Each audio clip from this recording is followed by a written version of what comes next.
Ladies and gentlemen, the theme of the first panel today is Looking Out.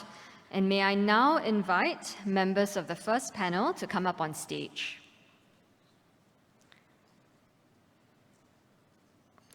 I'll say a little bit about this panel as the speakers are making their way up. We have 3 speakers, and as the title of this session suggests, they will consider the possibilities if key prevailing assumptions about the external environment, which have guided Singapore's approach to public policy, are no longer valid. Chairing this panel is a highly regarded diplomat familiar to you all and a person very dear to us at IPS. May I invite Professor Tommy Koh, IPS Special Advisor, to introduce this panel and the speakers. Professor Koh.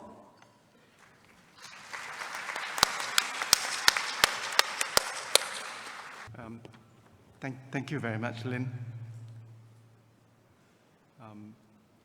My good friend Janadas, my good friend Gillian, who is the designer and choreographer of this year's conference, friends and family of IPS. I want to remind the timekeeper that we are starting this panel 20 minutes late. So if I don't exactly end on time at 10:15, I hope you will be tolerant and forgiving. We are 5 days away from the new Lunar New Year, and I want to take this opportunity to wish everyone peace and prosperity in the new year of the rooster. I hope that in this new year, our hopes will be realized and some of our fears and worries as a result of some recent developments in the world will prove to be unfounded. I thank Janadas and Gillian for inviting me to chair this panel. It is always a pleasure to listen to Janadas, who is brilliant and eloquent. And at the risk that he might not invite me back next year, I wish to pick a quarrel with him on one of his points. Janadas said Southeast Asia, unlike China and India, does not have a civilization of its own. This is a view often perpetrated by scholars in the West, who regard Southeast Asia as syncretic, as a meeting place between cultures and influences, as having a civilization that's derivative and not original indigenous. I disagree with that. I have somewhere else written at some length that this is not true. Southeast Asia has a civilization of its own. If you divide Southeast Asia into mainland Southeast Asia and maritime Southeast Asia, I would remind Janadas that in mainland Southeast Asia, you have ancient civilizations of the Khmer, of the Thais, the Burmese, and the Vietnamese, which had existed for hundreds, if not thousands of years. And in maritime Southeast Asia, Professor Anthony Reid, in his brilliant books, have told us that for hundreds of years, you had polities, maritime polities that had existed, had the culture of their own, that had traded with one another. So Janadas, forgive me for disagreeing with you, but I hold a view which is contrary to the view of the West, that Southeast Asia does have a civilization of its own. And now, I want to say something about this panel. This panel consists of 3 wise men.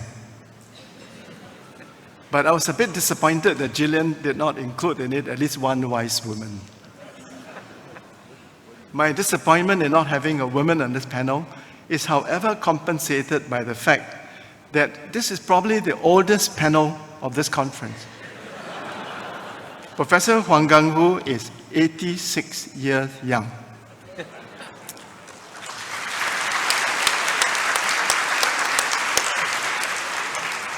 And I'm not a young rooster anymore. I'm 79 years old. I think in choosing Prof. Huang and me to be on this panel, Gillian is sending her boss, Janadas, two messages. One, it is time for Singapore to abolish a statutory retirement age.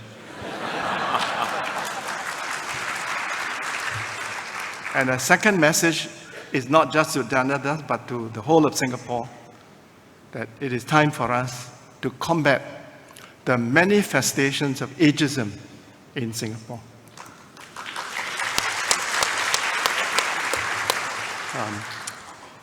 Professor Wang Gungwu is someone I've admired all my life.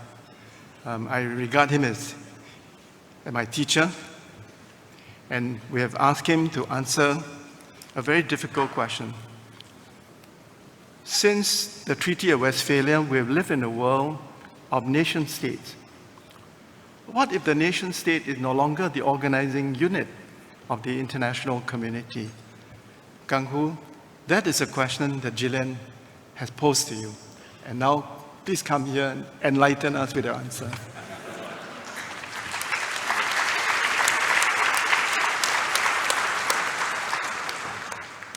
Thank you, Professor Koh.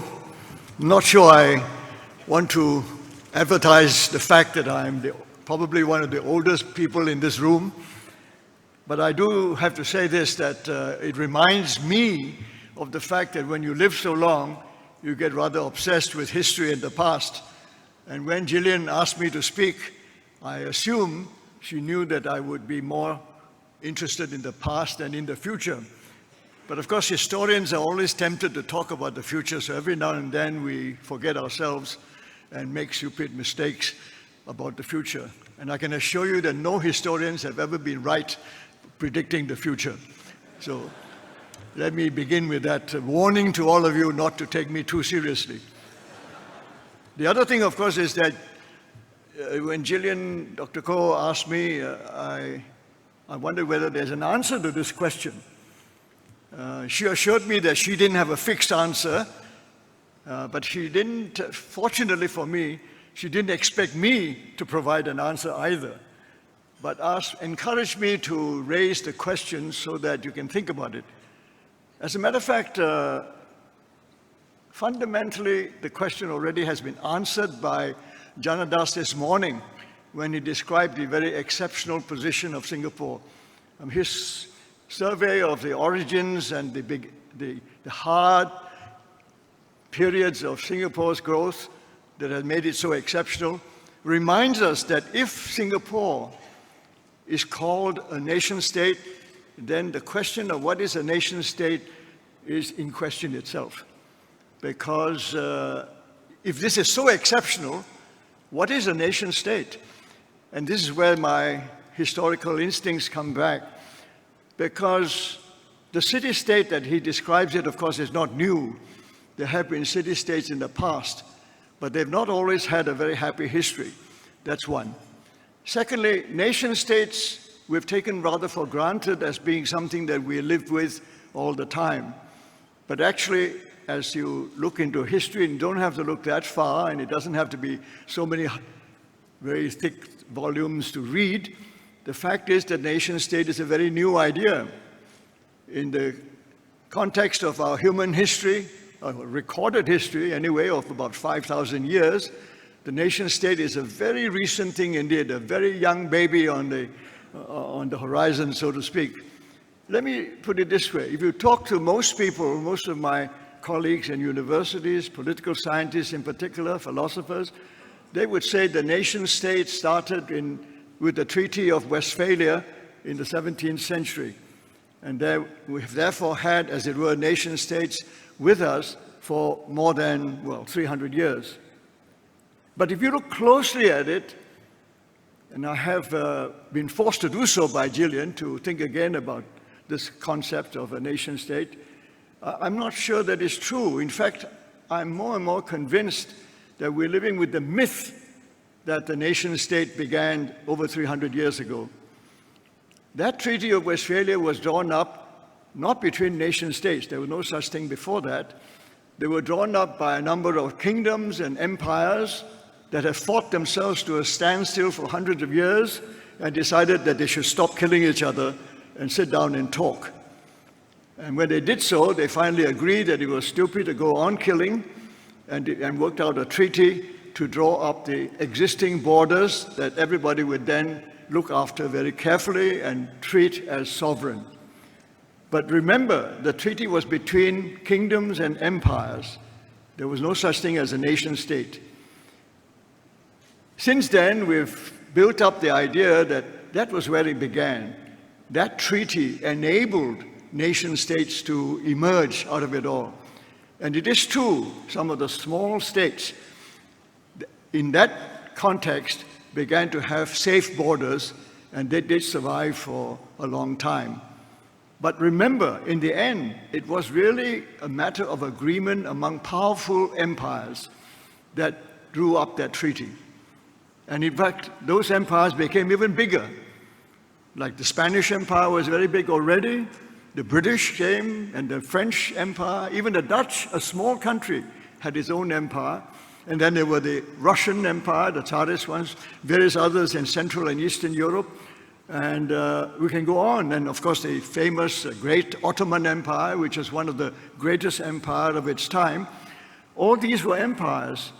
And it was really a treaty among empires not to go on fighting each other. And the small countries benefited from the fact that these empires had agreed to do something very sensible. That is the background. So that's why I say it's a myth to believe that nation states began in the 17th century is really very misleading. The second myth, and I have to now call it a myth, is that then in the 19th century, with the invention of international law, and all the lawyers after the Treaty of Vienna, the Congress of Vienna in particular, sat down and worked out some more permanent understandings of what sovereignty meant and what the laws meant and why people should not invade each other and all the ways of countries should behave and so on. And there are people who would argue that with international law, once you have a system like that, then nation states became possible. I think that is an acceptable proposition. But it's not the same thing as saying that nation states really began in the 19th century with the establishment of a set of international laws that most countries agreed on. Because if you look at the international law that was written at the time, throughout the 19th century, it was really about the agreement between very powerful empires.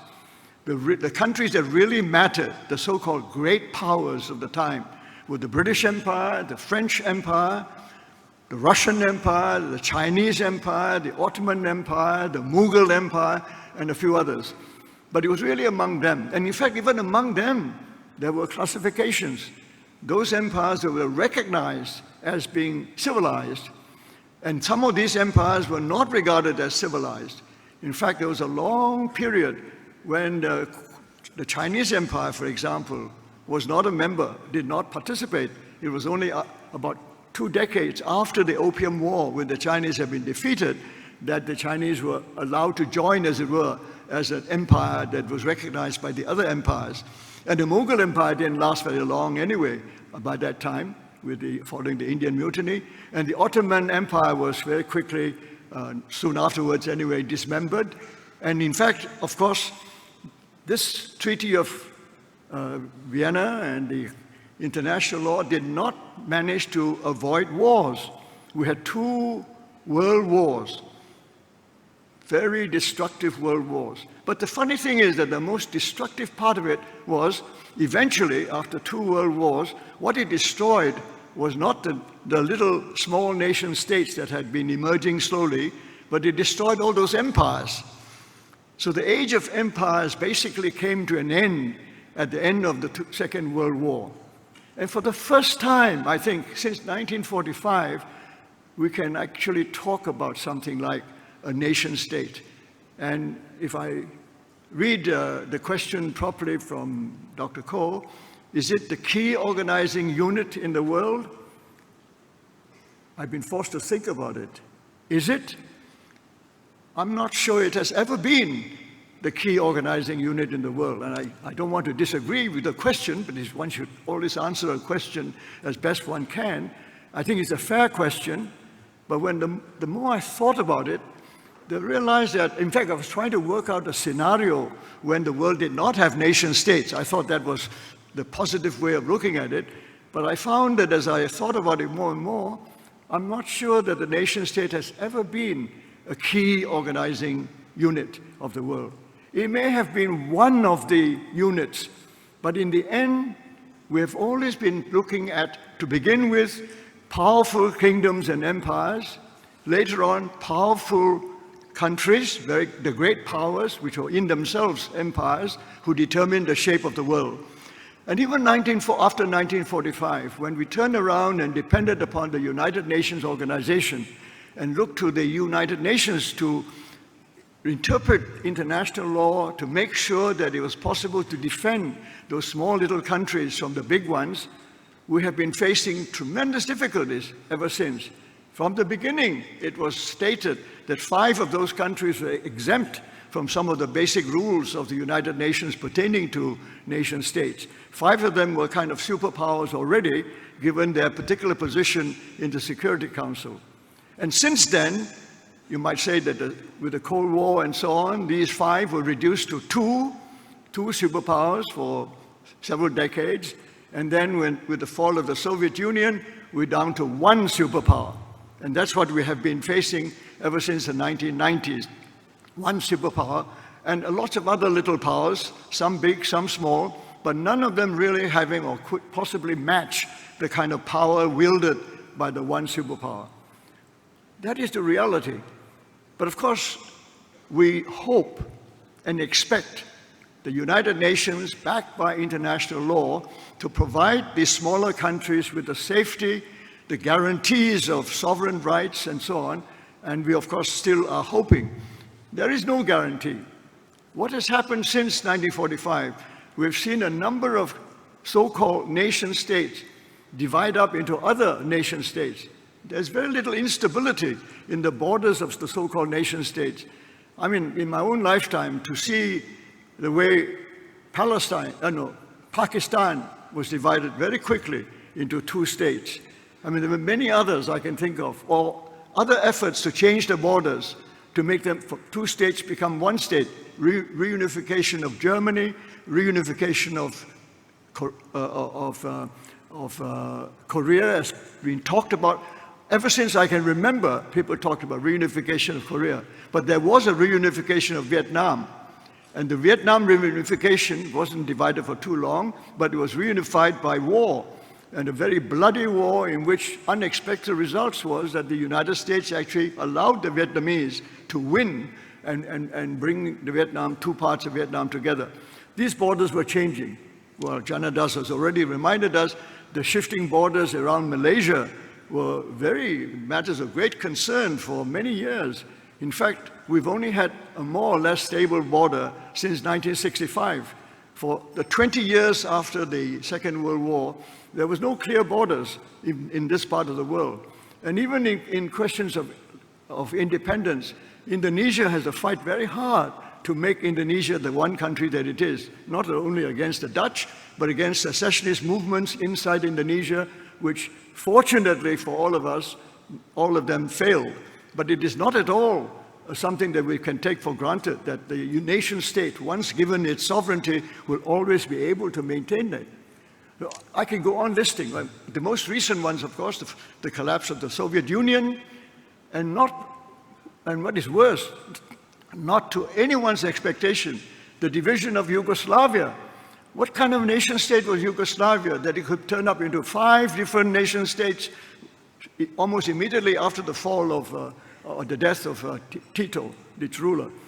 Now that is a very cruel reminder to us that what we're looking at, the nation state, is still very much work in progress. It's still an ideal. We hope that international law, the United Nations, and all these institutions that we have created, the world has tried to create for the last 100 years or so, we hope that they will succeed in protecting this nation state. So with that background, you can see that to answer this question becomes very, very difficult indeed, because I have to start by asking if the nation state is an organizational unit that can really protect itself. So in the end, we are up against the same principles. Big countries, medium countries, small countries. And how they work out their relationship among themselves becomes more and more significant as the distribution of power doesn't actually get more equally distributed. If anything, we see them grouping into great powers more than the small powers. I have the feeling, and it's a sinking feeling that I don't enjoy, that small powers are getting weaker relatively to big powers over the last 50 years. And this is not a comfortable feeling for me. And in that context, what are the possibilities? The scenario possibles are very limited. I had put down something for Gillian, and then I looked back on it and I said, I don't know that any of those scenarios are going to cheer anybody up this morning. I better not go into them and make you even more miserable. It's been bad enough in the rain this morning when I came. But thank you very much for listening to me. I have no answer. The answers will have to come from you. Thank you.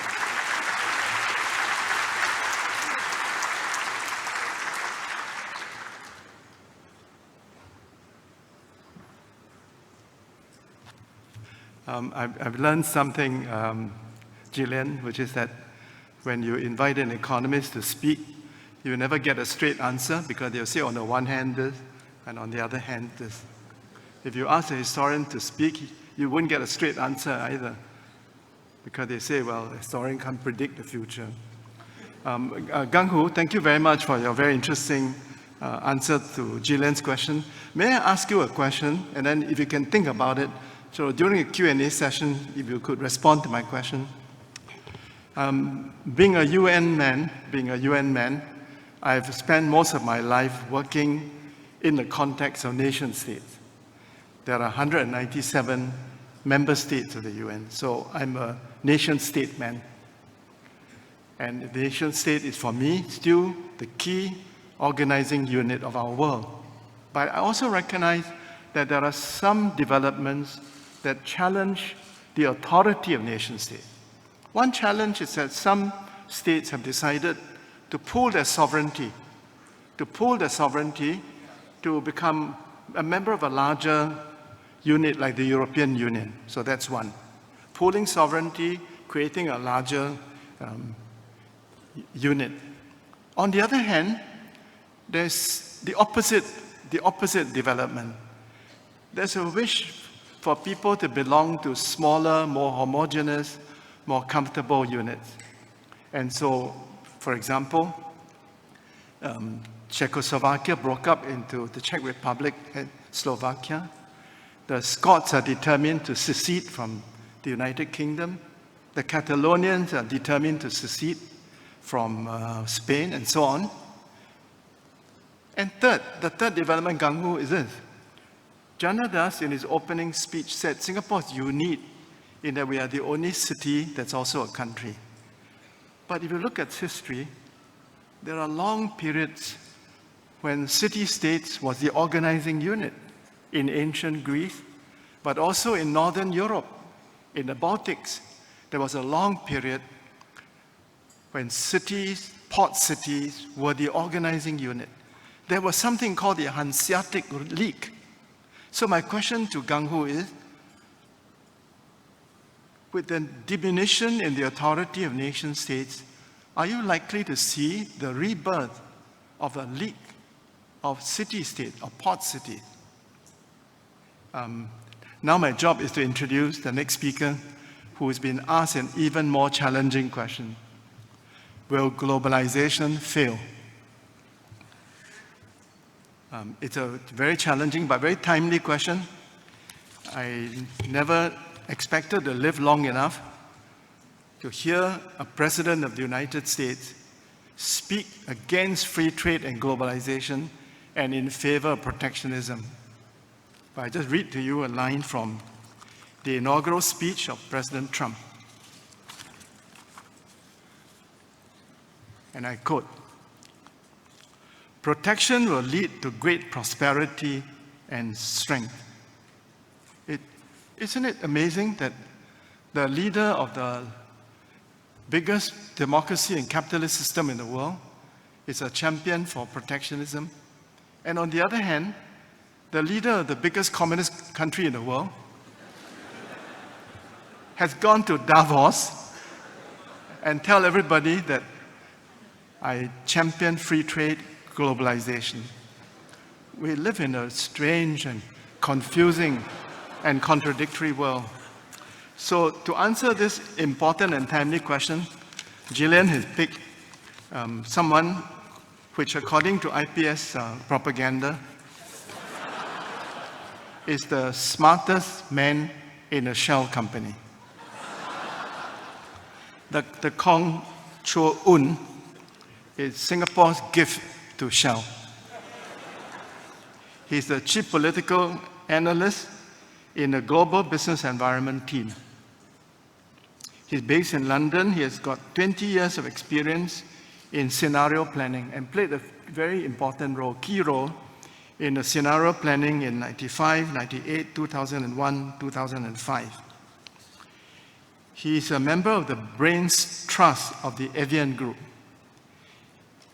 He's also on the board of a very famous business school in Lausanne, the International Institute for Management Development. He's an adjunct faculty member of Chatham House and an associate fellow of the Said Business School at Oxford University. It is a great pleasure to invite Dr. Kong to come to the podium and answer this timely and difficult question. Are we seeing the end of globalization?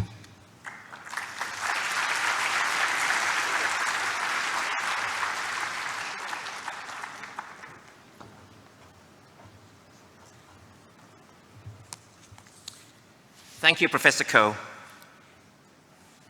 We need to begin by asking ourselves, why this question now? Would we have seriously considered it a decade ago, even a year ago? Well, we live, as Prof. Koh was saying, in strange times. And I have to say, it would have been unlikely that we would have conjured up this question at this conference a year back. But today, with an increasingly strident nationalism, a building of walls, a closing of doors, and indeed a closing of minds, concerns over globalization failing are growing. We have to take this question with the utmost seriousness, and it's a question that's especially germane for today. The great era of globalization that now appears to be drawing to a close began with the post-war recovery of Europe and Japan from the mid-20th century onwards.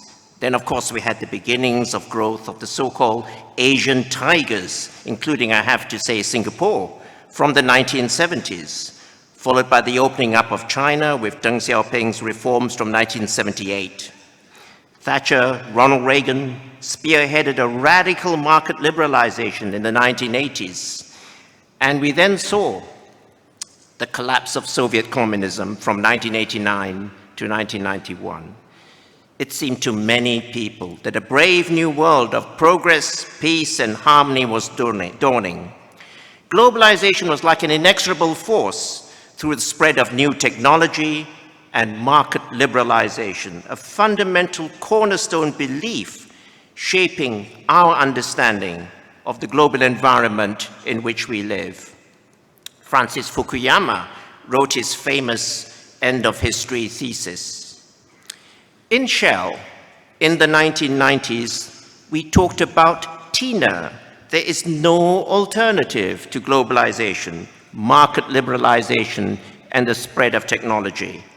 But at the same time, and this is what is relevant for today, at the same time, even in the 1990s, we recognized that globalization carried within it the seeds of its own possible destruction.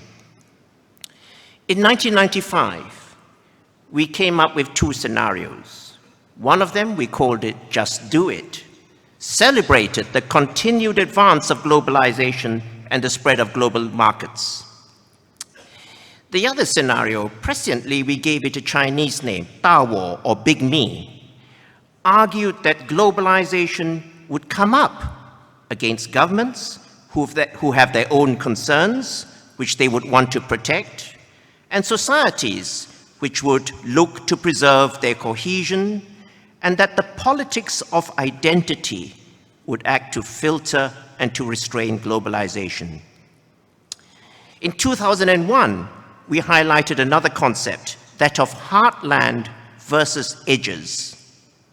A division between, on the one hand, traditional values rooted in culture and history, and on the other hand, an outward orientation and global identity, but in danger of being disconnected from its heartland roots. This division, we noted, ran through countries, societies, and even poignantly through individuals.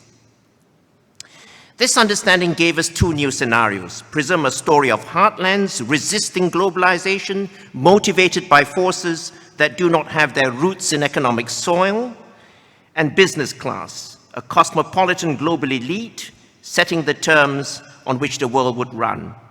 These scenarios led, of course, in markedly different directions. That was 2001. Now, the period of globalization that we look back on, in a way, came to an end, signaled by the Western financial crisis of 2008. But in 2008, in Shell, we switched focus. We highlighted the critical challenge that climate change poses for us. In our global scenarios of that year, we made clear that we cannot continue using energy in the same way that we have always done, and that a critical energy transition is inevitable. Climate change has always been part of our scenarios. Let me make that clear. Going all the way back to the 1990s, but from 2008 onwards, climate and the implications for energy became front and center stage of our global long-term scenarios. In our current scenarios from 2013, we call them mountains and oceans.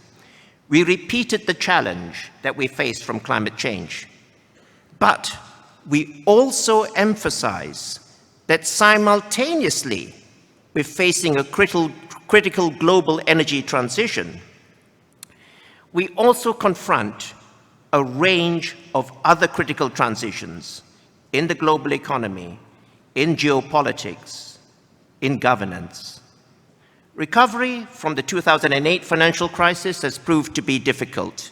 We sense there's no way of going back to what economists once fondly referred to as the Great Moderation. At the same time, we see a shift of geopolitical and economic power from west to east. This has proved highly disruptive to societies in the West, particularly to people who feel that they have somehow lost out in that shift.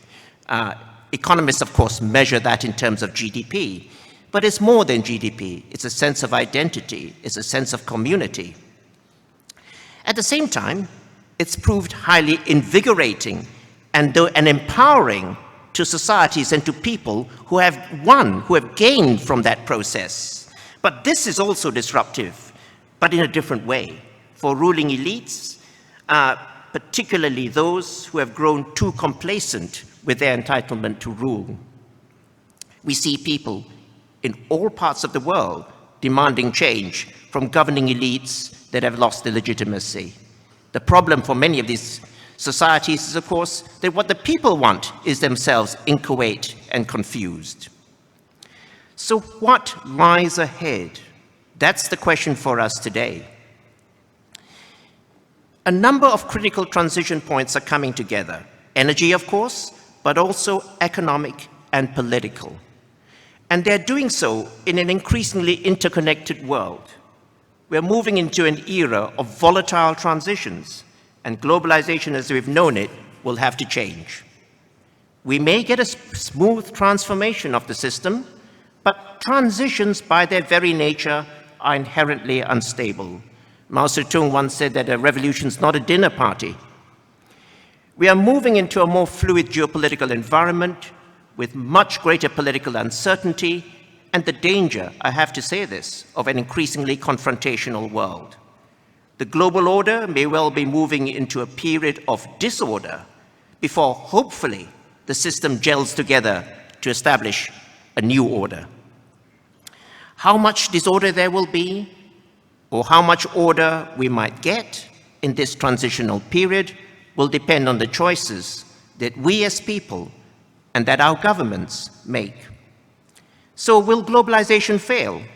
Let me be clear. The technological component of globalization, which increases connectivity, will not fail.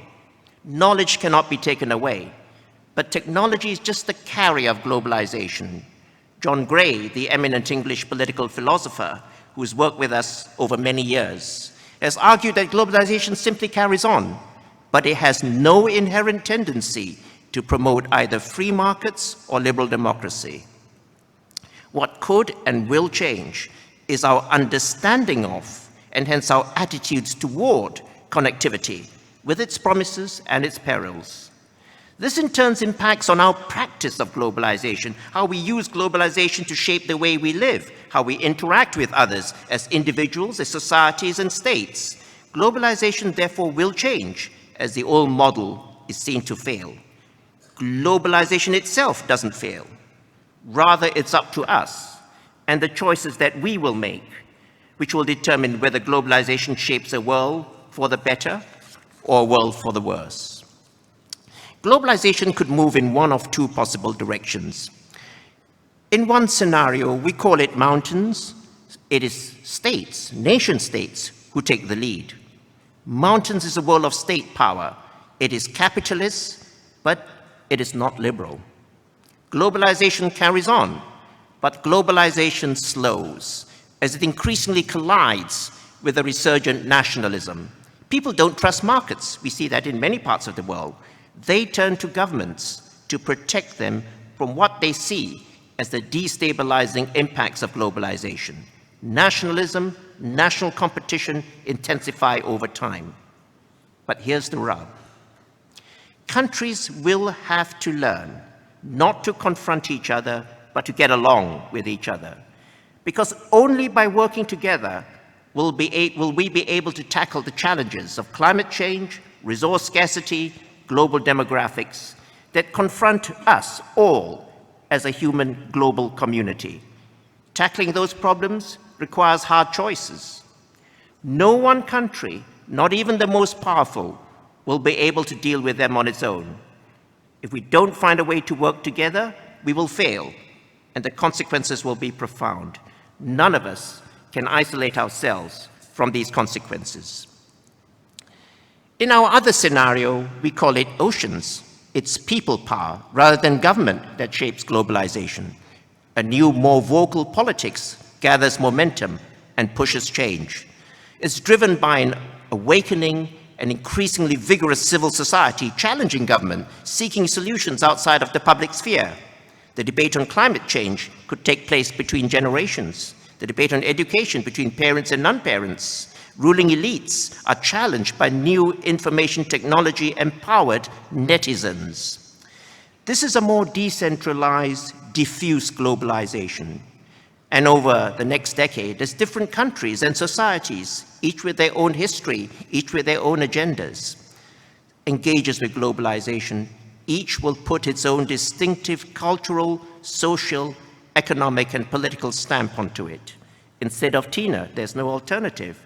We'll have Tara, there are real alternatives. Globalization provides a menu of different choices. So to conclude, globalization is transmuting into new forms, very different from today, and posing a different set of opportunities and costs for us. It is how we negotiate these new challenges that will ultimately determine the form that globalization takes and our eventual fate as citizens, as nation states, and as the world. Thank you.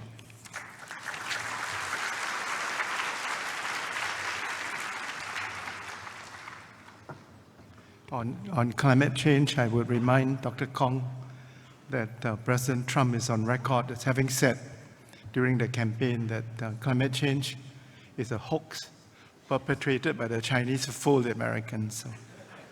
So, the question whether globalization will survive It's a very real question, you know? I mean, we see in Britain during the referendum, in the US election, angry voters who relatively not so well educated, live in the rural areas, who have suffered deprivation because their industries have become obsolete, the jobs have migrated, who are morally conservative and oppose what the liberals wish to do or have done. This is real, you know, this is real. So my question to you, Dr. Kong, is what can we do to satisfy these angry voters? And is there a danger that this phenomenon will spread from Europe and in America to Asia and even to here in Singapore? I think the most difficult question is the third question. And the question is, what if Singapore has to choose between the United States and China? And I would say, Gillian, that it may not be a hypothetical question, you know? It may not be a hypothetical question. Singapore's foreign policy is to be close to, but not aligned with any great power.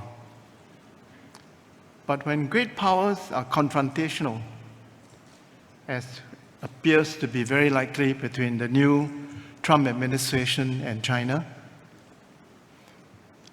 then it narrows the room for a small country like Singapore. If President Trump unleashes a trade war with China, this will be a disaster for all countries in the world, and we will all suffer collateral damage. If President Trump encourages the pro-independence DPP government in Taiwan, this will have a repercussion on us. It already has a repercussion on us. I think the detention of the 9 Terex vehicles in Hong Kong has to do with the increasingly acrimonious relation across the straits and between Beijing and Washington. So we need a very wise man to answer this question. And we have in Professor Joseph Liao, a brave and wise man. He's the Dean of the Rajaratnam School of International Study. He's also the first Lee Kuan Yew Professor of Southeast Asian Studies at the Brookings Institution. Joe, come and answer the question. Thank you, Prof. Koh, and thanks also to Janadas and Gillian for the invitation, I think, given Prof. Koh's warnings. Actually, I was thinking that my main job on this panel was basically one, and that was to bring down the average age of the panel, and I think I've succeeded. So that in itself. A second point. Just now, Prof. Wang's remarks, he mentioned about how historians are terrible at predicting the future. Well, there's one group of people who are worse than historians, and that's political scientists, of which I am one.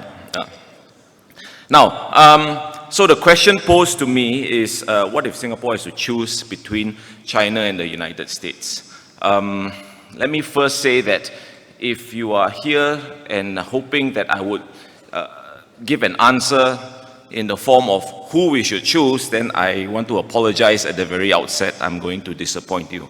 But what I want to do is to take a step back and look at excuse me, and look at this question and its implications. Now, before I do that, before we get into the what if, let's just spend a minute considering the what was or what used to be.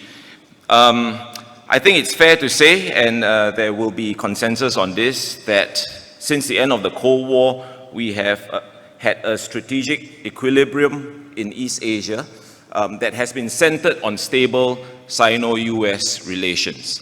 And that equilibrium has allowed the region to flourish economically, while at the same time keeping the centrifugal pressures of strategic competition very much at bay, or at least contained. There are, of course, concerns that things are unraveling and the situation is going to change, not least because of the inauguration of the Trump administration, and very real concerns that American interests and engagement in Southeast Asia is going to slow down, to recede. While at the same time, China continues to be assertive. China's assertiveness will continue to gather pace. There will obviously be positive elements to it, in the form of their economic outreach and investments into the region. But there's also another dimension to it, and that we have seen ever so often in recent times. I would call it political browbeating or diplomatic browbeating. Now, for Singapore, our leaders have always stressed the point that we should not be placed in a position where we have to choose between the two great powers. Yet it is the very backdrop that we are confronted with today, with all these uncertainties, that is sort of compelling us to consider this question, which is why we're doing that today. It doesn't help in a sense that if you look at the latest reporting on developments in Sino-Malaysian and especially Sino-Philippines relations, it's been cast precisely in this language, that the Malaysians have chosen or are choosing, and the Filipinos as well. So, but before we talk about the scenarios and the conditions governing this issue of choice, let us just take a step back, as I said. Now, this notion of choosing sides, it immediately conjures up images of a zero-sum game, right? A zero-sum game that involves trade-offs, where choosing one side means that you are automatically distancing yourself from another. We've, in a sense, seen this before during the Cold War, when there are two camps at odds with each other. Now, the question is whether present conditions, Trump aside, present conditions allows us to view things in that manner. And by present conditions, I mean a world which is increasingly interdependent, interconnected, and digital technology driven. I would submit to you that it is not so straightforward.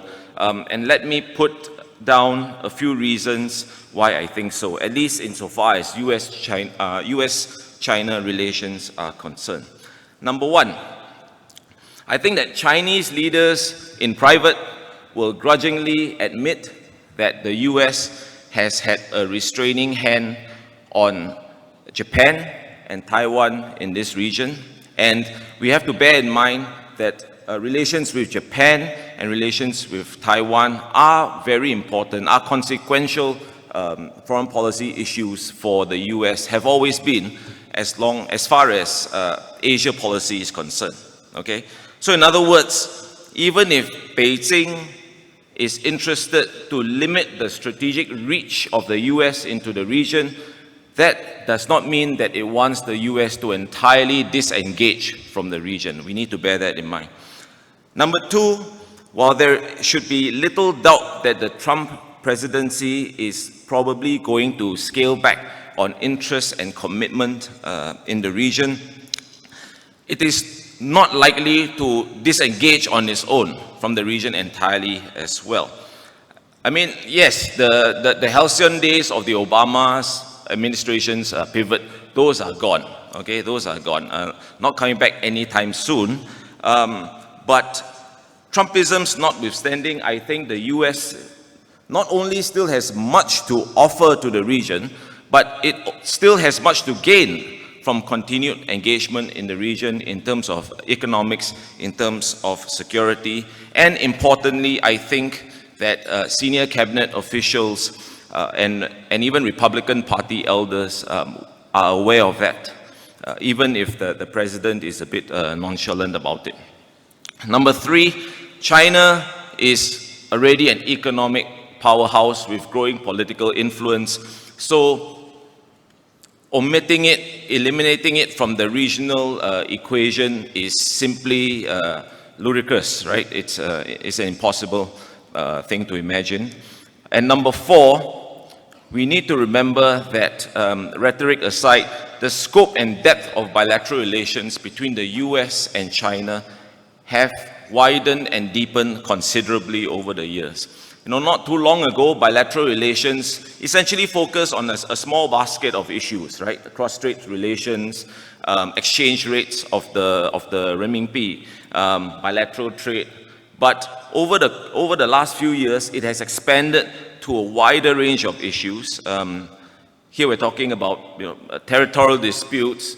We're talking about regional economic trade initiatives. We're talking about global issues like climate change, non-proliferation, counter-terrorism, cybersecurity, a whole range of issues. And the number of official and unofficial channels for them to discuss these issues have also increased. So simply put, this bilateral relationship, which at least to me is the most complex relationship between two great powers that the world has ever seen.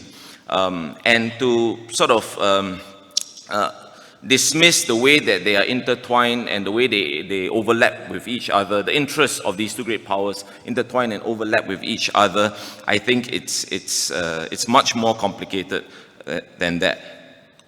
But let me move on and now consider, if we insist to think about Singapore having to choose sides, what sort of conditions are we talking about? Or what sort of scenarios might throw out this challenge to Singapore where we have to choose sides? So in other words, let me contradict all that I have said earlier and draw up some scenarios. I have at least 5, there are probably more, but let me draw up 5. Number 1 is the election of an unpredictable, impulsive, self-absorbed, vengeful president in the US, which thankfully has not happened. Okay. Number 2, you have nationalist hawks tightening their grip on power in China. Now, these would be found predominantly, but not solely, in the PLA.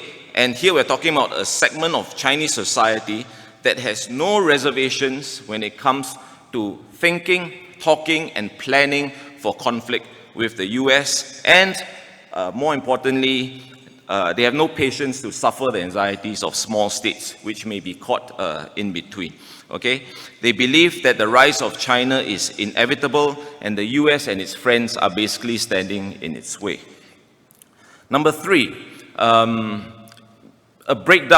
a serious breakdown in Sino-US relations, which obviously flows from the first 2 assumptions, right?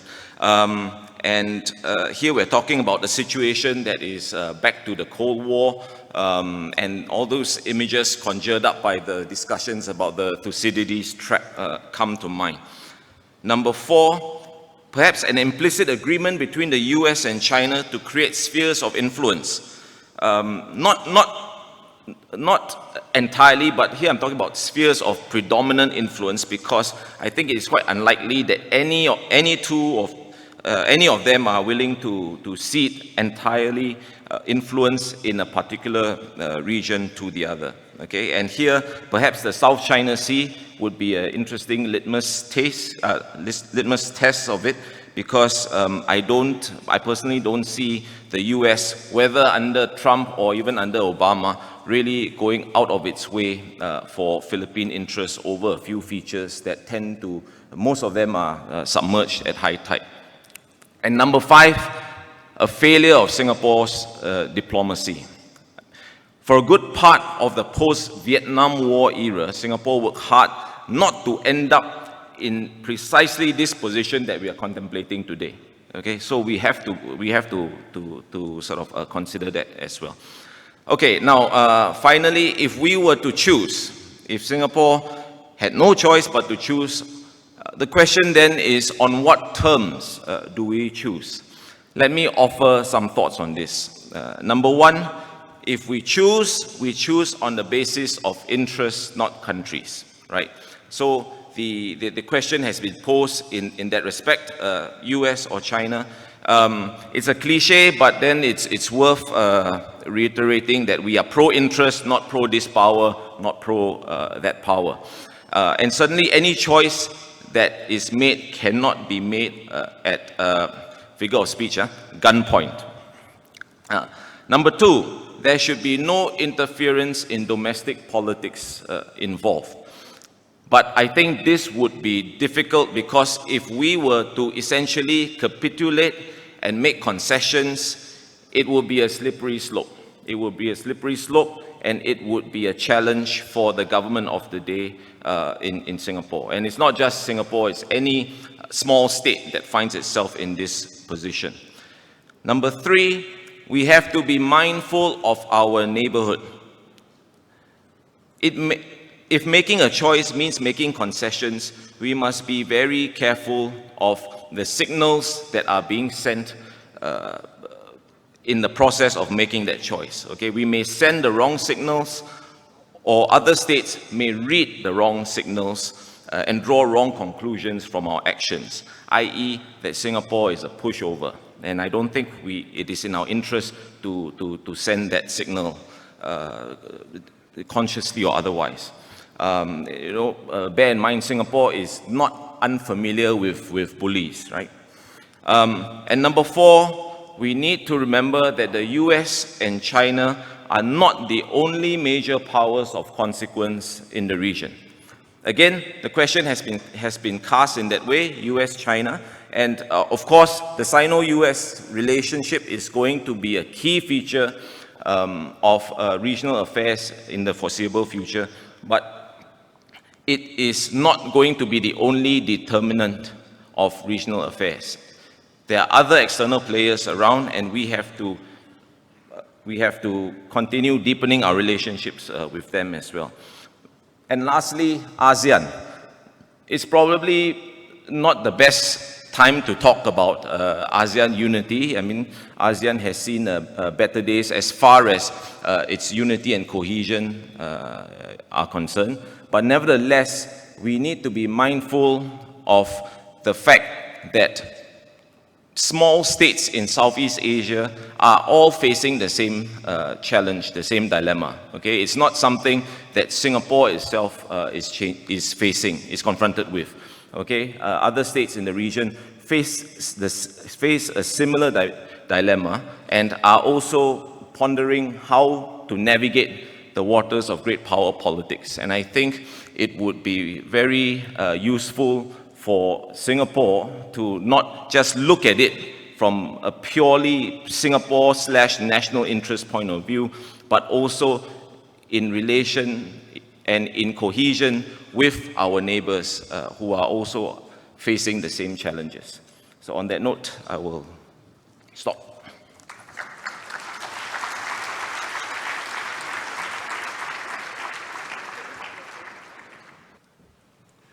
Thank you, Joe. I think all of us would agree with Joe that for as long as possible, Singapore will try to avoid having to make this invidious choice of either siding with the United States or with China. But if the worst comes to the worst, then Joe's advice to Singapore is that if we have to decide, there must be some criteria, some basis on which we will make this decision. And he's given us 5, I think, no? Is it 5? Yeah. 5. He said, 1, it must be based on a calculation of Singapore's interests. Second, there must be a promise by the great power not to interfere in our domestic politics. Third, we need to consider our neighbors' feelings. Fourth, ASEAN could be a buttress, that if ASEAN could remain united, could remain neutral, then this will help Singapore not to have to make this invidious choice. I agree with that. And maybe Ong Keng Yong can say something about this later. Then he said something else which puzzled me. He said, well, there are other options. Are there other great powers? Other great powers than the United States and China? So, Joe, who are you referring to? Are you referring to Japan? or to India. So my question to you then is, what other options does Singapore have? You know? Or could we consider something that President Charles de Gaulle once proposed long time ago in the 1950s, which is that Southeast Asia should be recognized by all the great powers as a neutral region. Is that an option for Southeast Asia to become a neutral region, a neutralized? He made this during a state visit to Cambodia, you know? So I'm just putting this in a pot and ask Joe whether is that another option. So we have about 20 minutes for Q&A, but I'd like Prof. Wang to briefly respond to the question I posed to you, which is... Which question? Which question? Which is that the authority of the nation state is being challenged by three developments. One, some nation states are pooling their sovereignty and forming larger unions, like the European Union. A second development is to become smaller, you know, the breakup of the Czechoslovakia, the aspiration of the Scots to secede, the aspiration of the Catalonians to secede. So that's a second development. The third development is maybe we are beginning to see the rebirth of city-states, or port states, like the Hanseatic League, like the great city-states of ancient Greece. Is this on? Yeah. Thank you very much for your question, Professor Koh. I actually worked out a sort of scenario for Dr. Gillian Koh when I was asked to answer this question. I pulled back from it, not because I'm not prepared to speculate, but because I got carried away by other issues that involved the very nature of the nation state itself. But I do agree there are possibilities. For example, during the time when the great powers like the Soviet Union and the United States were in conflict and in tremendous tension, there were efforts to try and free ourselves from being dependent on either of the two. The first of them, of course, was Bandung in our part of the world, when people like Sukarno and Nehru and others in Africa got together to try and create a group of states that were not dependent on either the United States or the Soviet Union. Well, we know that that didn't really work out. I mean, a lot of efforts were made, but something has survived. There's something called a non-aligned movement. When there's no more Cold War, who are you aligned with? You know, so it's pretty meaningless in some ways. But nevertheless, you can see that groups of small nations and middle-sized nations who don't want to depend on these powers have always tried to do something.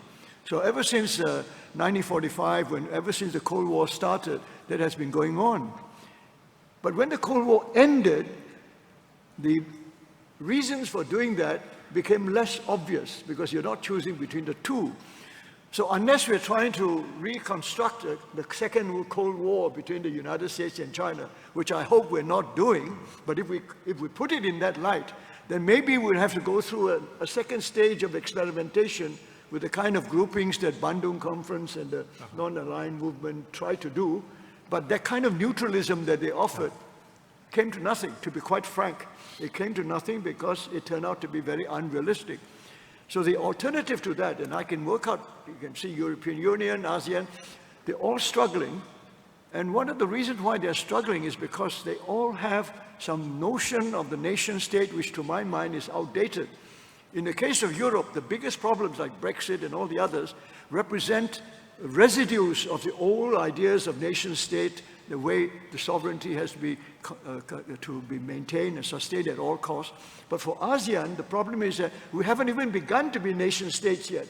We are nation building, as I said, work in progress in the sense that all our little nations that came out of decolonization were not really nation states. We were countries, yes, given a kind of legitimacy by the United Nations, but none of us were really fully nations in the way that the nation states were created in Europe out of the Great Wars. Now, the fundamental thing was that those nation states were created because the big powers allowed them, and it was in the interest of the great powers to let them remain. And what was the result? The result was the small nation states managed to preserve their sovereignty in Western Europe, but the great powers began to expand their empires elsewhere. So that they stopped fighting each other in Europe. They fought, in fact, in Africa, in Asia, and elsewhere. And they did the fighting to break up and carve up the world to have bigger and bigger empires. Now that was the 19th century. And then they were worried about that as well, but as I mentioned earlier on, it didn't prevent them from 2 world wars. So what kind of stability is that? International law that was worked out in the 19th century, all the efforts of these empires to avoid fighting each other in Europe and fought elsewhere. In the end, they fought in Europe as well. And what happened? It basically destroyed those old empires, which was good for us. But we now are in a very uncertain stage of building something. We're trying to build something, so we must not have too many vague hopes and expectations on the basis of the ideals that we used to have. We must be very hard-headed. So I must say that when Gillian asked me to answer the question, I put out those scenarios, I ended up by being very concerned that we should not allow ourselves to be carried away by some of those great ideals without recognizing some of the real realities. And the reality of the possibility of a second Cold War between the United States and China. I don't think it'll happen quite that way, but it could be something like it. Yeah. And that poses real problems for the whole question of nation states anyway. Thank you. My question to Dr. Kong is, will globalization survive the rise of the angry voter? Okay, well, for me, I'm very clear that globalization per se increases the size of the pie. It's how we divide that pie that is really the critical question for today, and that's essentially a political question. Yes. We can choose whatever means we like, but we have to recognize wherever we are that we are part of a community, society, and that needs to carry every member along with it. But I'll say something more, if I may, Prof. Ko. Yes. Because as we move into the next stage of globalization and the next stage of technology development, the 4th industrial revolution and so on, it may not be the poor, but increasingly it could be the middle class that could come under threat, under pressure from growing global competition, from declining living standards and so on. And let's remember that it was the breaking of the middle class in post-1918 Germany that gave rise to Nazism. So we see it's the middle class that is, to me, the crucial indicator to watch looking ahead at the next stage of globalization. And then on top of that, there's the element of trust.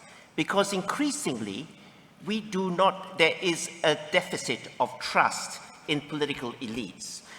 So you referred to Brexit, and we even had a very prominent British politician saying, we've had enough of these experts. Expertise is no longer something to be valued, but to be derided. That leads us into very dangerous territory, in my view. But let me also be clear, we are all like that eminent politician. If you go to the doctor these days and he gives you a prescription for your ailments, do you just take the medicine? No, you check it out on Wikipedia. You do that? I don't You do that. Oh. Don't you trust your doctor? Well, yeah, do you or don't you? I do. Many of us do. I do. We check it out. Or we ask our friends on Facebook or whatever, what happened to you when you took this drug? And then we could challenge our doctor in turn. So trust has moved from vertical to horizontal. We trust our Facebook friends. That's the mantra for today. And that's a dangerous, though nevertheless, a dangerous but inevitable part of where we are today in today's interconnected world. I just checked on Wikipedia how many member states the United Nations has, and it tells me 193, not 197. Now, that doesn't mean Wikipedia is right. We live in a post-truth world. Wikipedia is wrong. There you go. There you go. So, who do we trust? What do we take? That's critical. Okay. Thank you. I have 2 questions for Joe, quick one. Apart from China and the United States, which are the other great powers?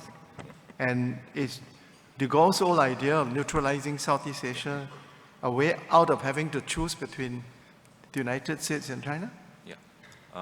On the first question, when I was speaking, I was quite deliberate because I didn't want to get into this tangled discussion on what are the qualifications of great powerdom, what makes a great power great.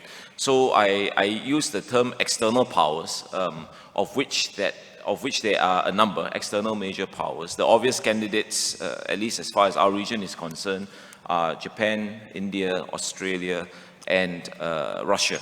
Okay, and Australia, in fact, Australia, it's not a great power. I think it's a major enough power to be factored into the equation.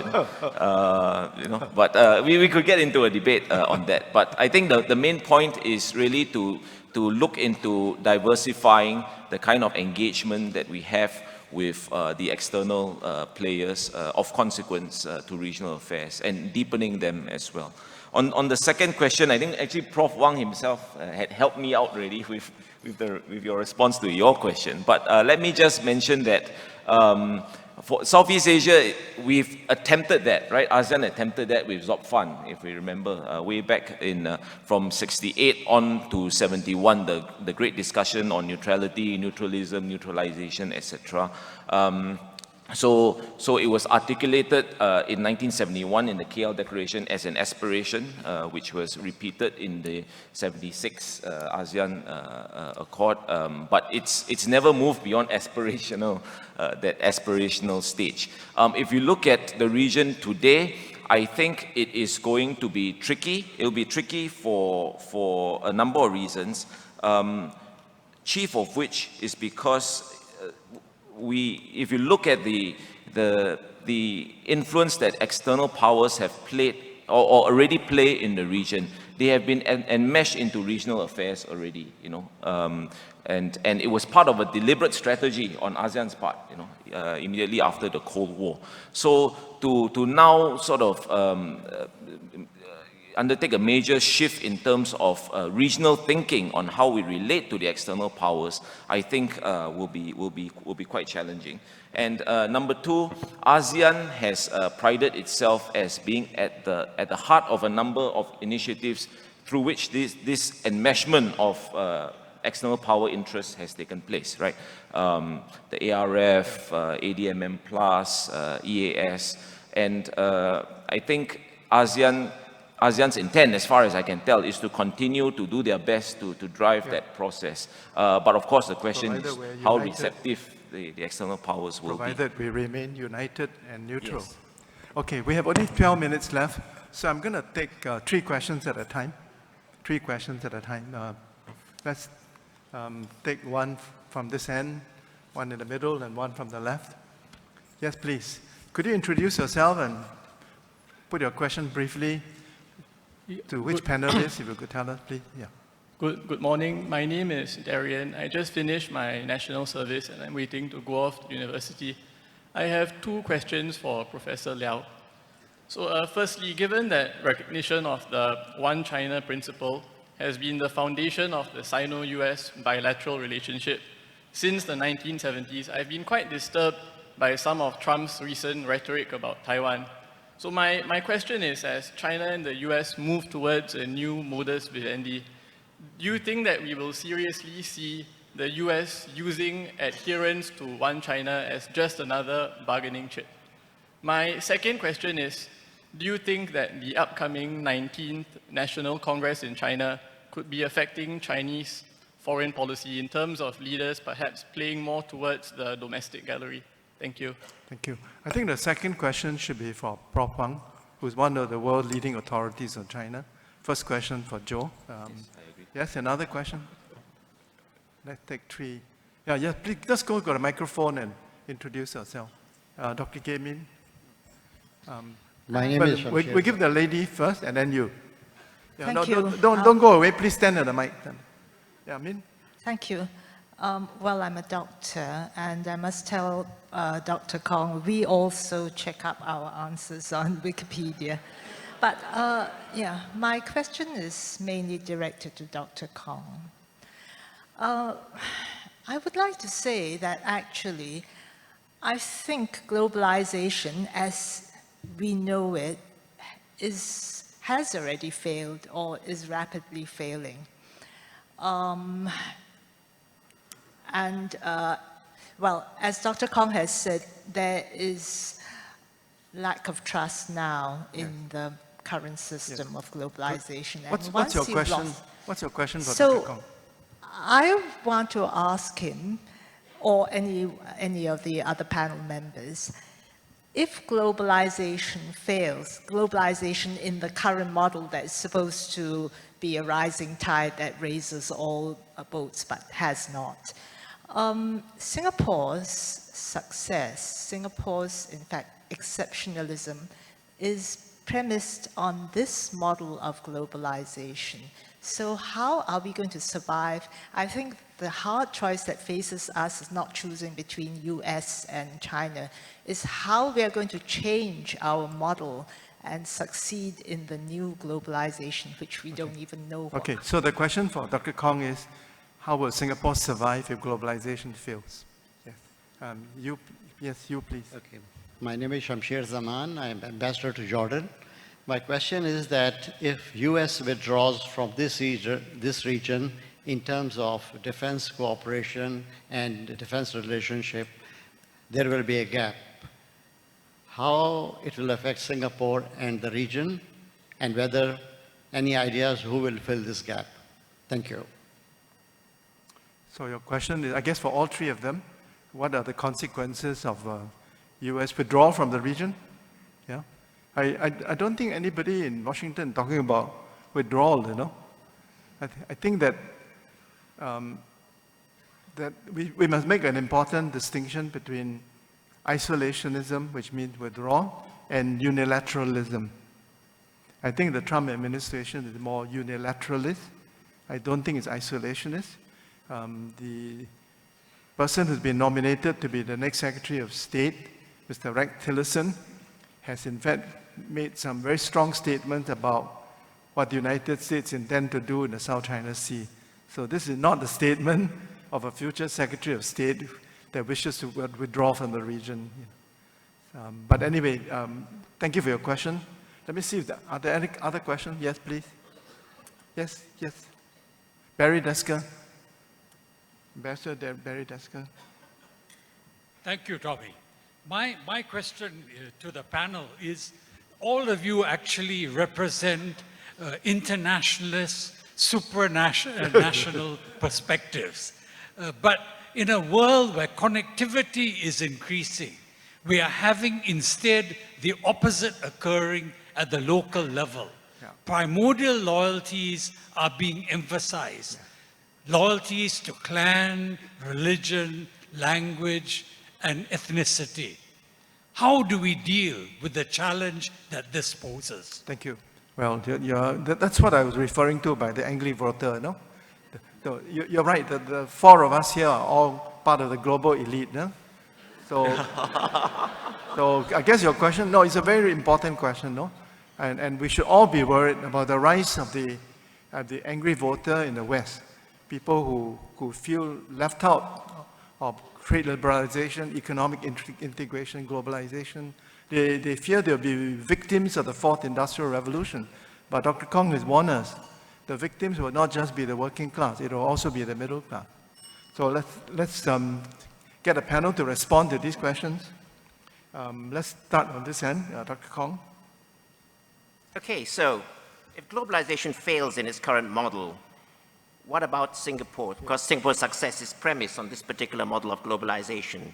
Well, all I will say is that we don't know which way the international order could move. It could move to a world of hardening nation states, that's how it looks at the moment, but it could equally move to a world in which connectivity means that it's people rather than governments that are more empowered. Whether they're right or wrong, they will push for certain things.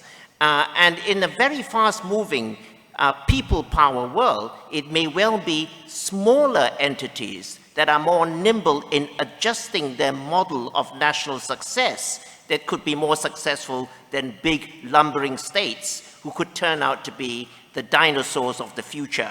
So if I could just unfold another question that was raised, which is, relates to the US. We know, for instance, that the US the new US president has talked about withdrawing from Paris COP21.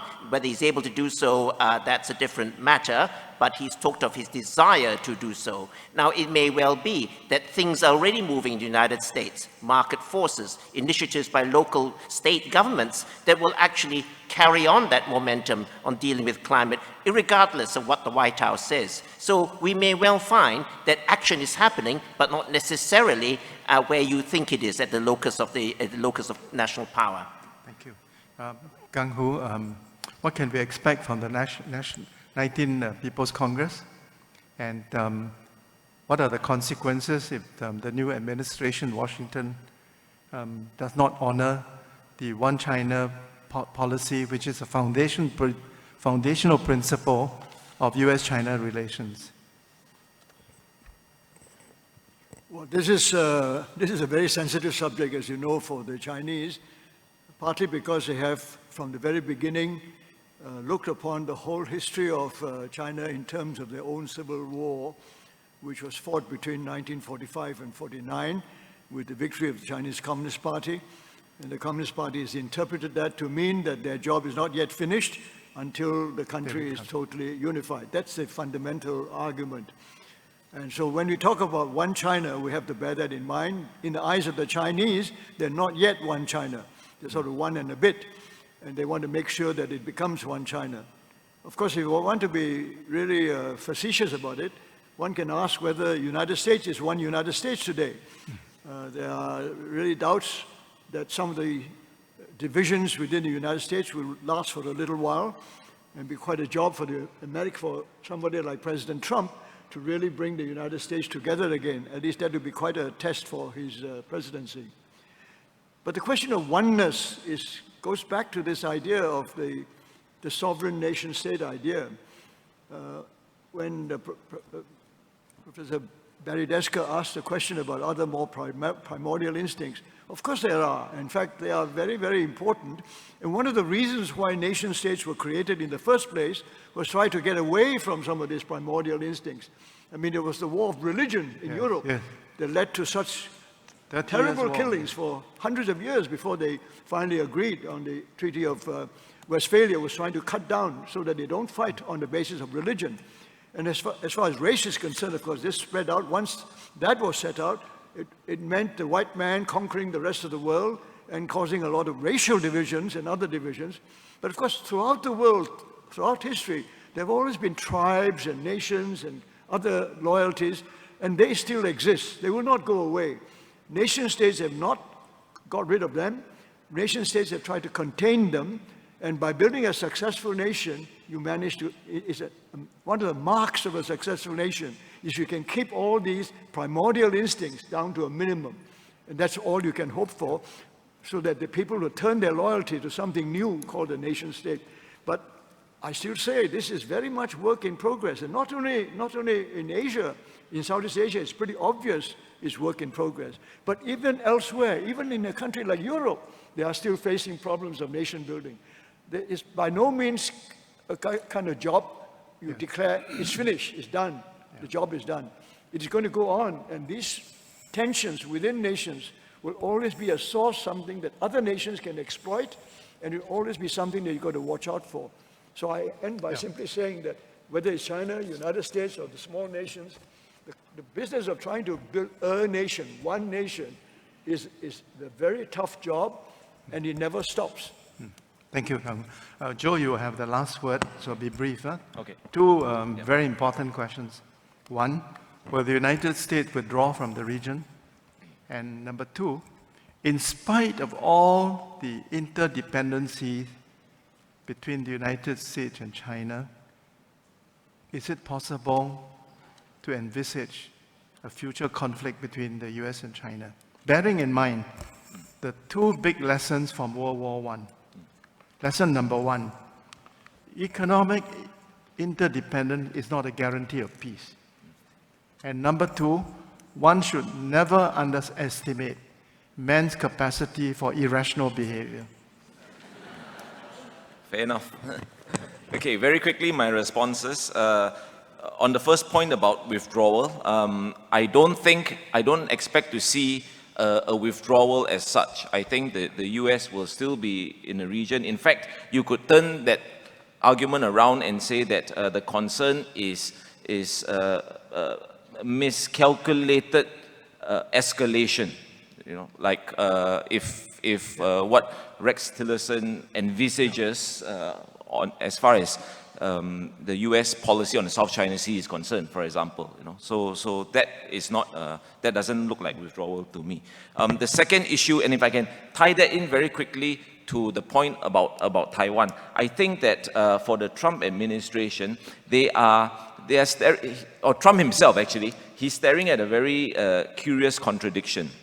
That is to say that if Trump was to sort of renege on the one China policy, which I think would be very foolish of him to do, then the Chinese, of course, are going to up the ante for sure, right? Then the question begs, what is Trump going to do? How is he going to respond? Is he going to, send carriers through the Taiwan Straits? Is he going to really, troops in Taiwan? Yeah, exactly. Escalate to the point of conflict. If he does, then one recalls his statement at his inaugural address that enough of this defending friends at the expense of the American people. So how are you going to sort out that sort of cognitive dissonance there? Thank you. Thank you very much. I'm afraid that's all the time we have. So please join me in thanking the three panelists.